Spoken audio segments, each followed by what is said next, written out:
Microsoft spent this summer starting a second Fallout. Different studio, different director, 400 miles from Bethesda. And to make room for it, they cancelled a sequel that the studio was already building and cut about a quarter of the people who worked there. Somebody at Microsoft decided a second Fallout was worth demolishing an entire studio's roadmap. And you don't pay that price for a franchise you think is being handled well.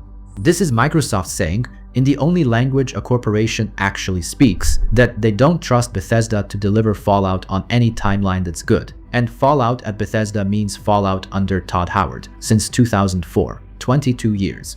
Todd Howard has outlasted 4 console generations, and everyone who ever asked him when Fallout 5 was coming. He's just not the only one running it anymore. So let's go through what it cost. Jason Schreier reported it at Bloomberg in early July. Obsidian was making a sequel to Avowed.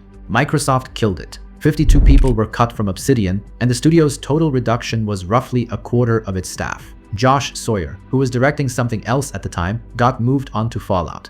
11 days later, Bethesda published their roadmap note and made the whole thing official. Now, the fan version of this is that Obsidian finally got Fallout back after 16 years. Sawyer's home. Great. But the business version reads differently. Microsoft didn't hand Obsidian a prize. They cut a functioning studio down and pointed the survivors at Fallout, because they needed a Fallout that shows up before the 2030s, and the one they had with Bethesda wasn't going to do that. Which brings up the number that I think caused all of this. Fallout 5 is in pre-production.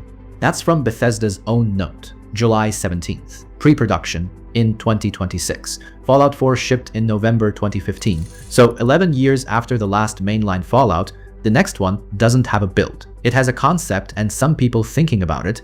And if you want to know what pre-production means in Bethesda time, look at Starfield, announced in 2018, released in 2023. And that was a game they were already actively making when they put it on stage. Fallout 5 is behind that. It's also behind Elder Scrolls 6, which we've had a rock and a teaser for since 2018, and which Todd has still never put a year on. Do the arithmetic, and Fallout 5 lands somewhere in the mid-2030s.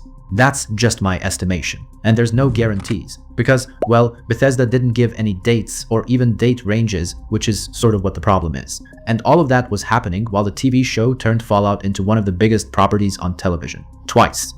2 seasons, 2 enormous player surges, and across the entire run of it, the only Fallout you could actually buy and play was a game from 2015 and a live service game from 2018. That's the spreadsheet Microsoft was looking at. And Bethesda's answer to this, for years now, has been that they're doing more with Fallout than they ever have. Which is true, if you count it a certain way. There's Fallout 76, still getting seasons 8 years in.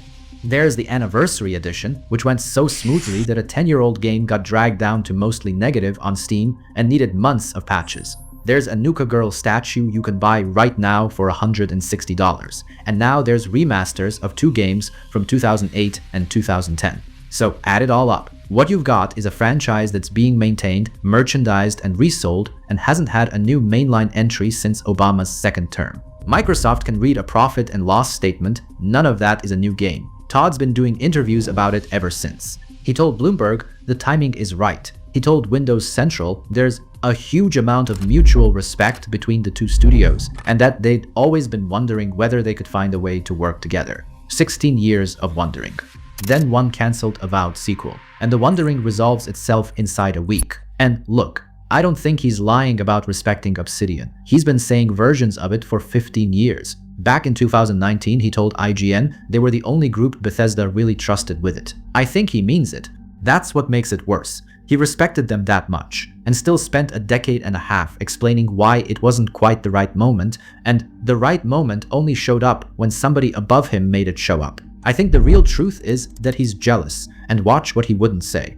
Jez Corden asked him 3 completely straightforward questions in that Windows Central sit-down. Is Obsidian's Fallout exclusive? When is Elder Scrolls 6? What engine is Obsidian even building on? 3 non-answers. Bethesda's own note says they still manage the franchise through their internal teams. He's managing it, and he wouldn't tell you what engine the franchise's next game runs on. I don't know if that's because he doesn't know or because he isn't allowed to say, and I'm not going to guess between those, but neither one is a good look for the guy who's supposedly in charge. Speaking of engines, there's a line in that roadmap I keep coming back to. Bethesda says Creation Engine 3 is being built so they can work on multiple projects simultaneously. Read that again. In 2026, one of the biggest studios in the industry announced that they're building new technology so they can make more than one game at a time. That's a confession, and they published it themselves in a note that was supposed to make everybody feel better. And Microsoft didn't wait for it. They didn't wait to see if CE3 works, or when it lands, or whether it does the thing the note says it does. They went and started a Fallout somewhere else, on somebody else's engine with a director who's already shipped one.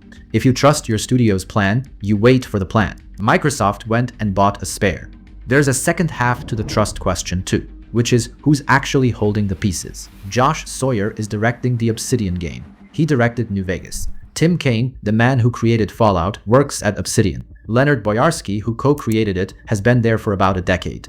Neither of them worked on New Vegas, to be clear, but 2 of the 3 people who invented this entire franchise are sitting inside the building Microsoft just pointed at Fallout. And none of them work for Todd. They haven't in a very long time.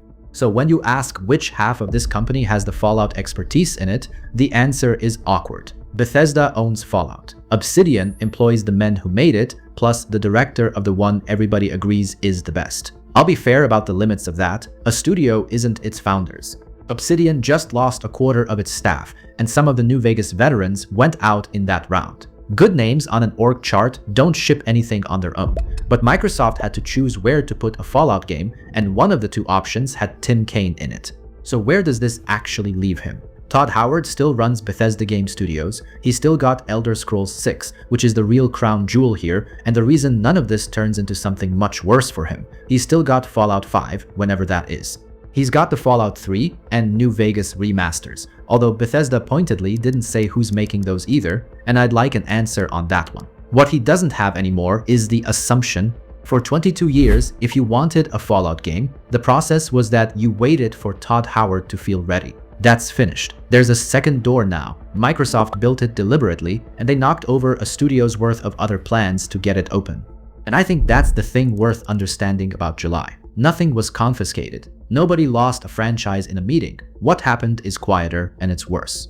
A company looked at its own most valuable RPG property, looked at the guy who's run it for 2 decades, and quietly built a parallel track around him. Then wrote a very warm press release about it. Todd got to go on the interview circuit and say how excited he is. He's excited about a project he didn't start, at a studio he spent 15 years declining to hire, that only exists because somebody upstairs cancelled a different game to pay for it. My position on that is that they were right to do it.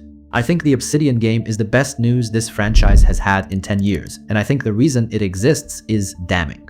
Yes, even though Obsidian today is not the same Obsidian that made New Vegas. So here's what I'd actually argue about. When both Fallouts are real, and one of them is obviously better, does Microsoft take the franchise off Bethesda for good? I say no, and not for a good reason. They won't, because Bethesda still holds Elder Scrolls, and you can't gut the studio building your other billion-dollar franchise just to settle a scoreboard. Todd is protected by Skyrim. 65 million copies of it, and still in 2026, the game with the most daily players out of all Bethesda games, which means the most likely version of the next 10 years is 2 Fallouts running in parallel.